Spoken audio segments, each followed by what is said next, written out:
So let's talk about the consumer who goes up to the meat case. You have this vast array of meat in front of you with all these different labels. What do some of those labels mean, and how can those labels help the consumer choose the best product? Right, so it's important, first of all, to look at the label and know the definitions that you might see. First of all, on that package, there is a safe food handling label, so they ought to look at that. That tells them what to do when they get home. Secondly, there might be some nutrient data. If not on the package, it's going to be somewhere in the retail meat case area. That's always helpful. The second thing is they're going to look at, and they'll see all these marketing terms, and that's really what they are. They're there to market beef to you specifically. So let's go through some of the definitions.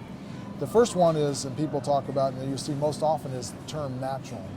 And in reality, every single fresh meat product, beef, pork, lamb, chicken, whatever, if nothing has been done to it, every single product in these meat case could be labeled natural right now. It has nothing to do with the way the animal was raised. USDA's term for natural means minimally processed, no preservatives, no additives, okay, and not altered.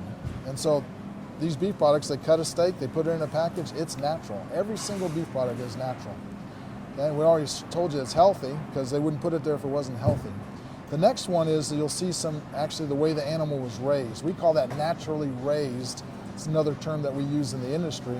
But you'll see terms like no antibiotics or antibiotic free, no hormones or hormone free, no growth promotants.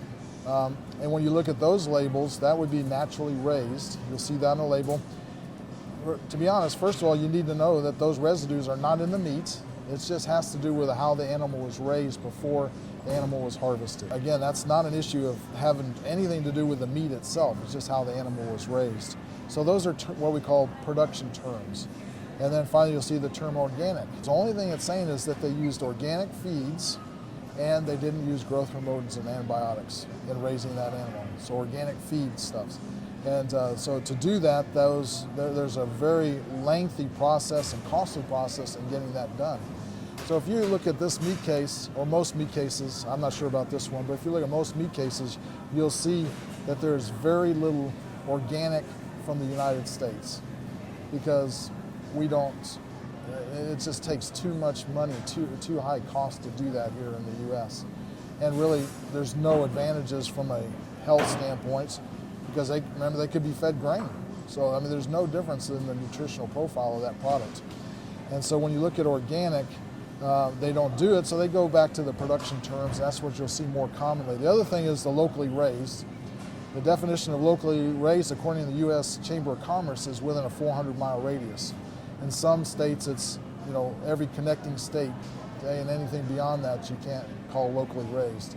In some municipalities, it might have to be raised within 100 miles. So it differs from one place to another.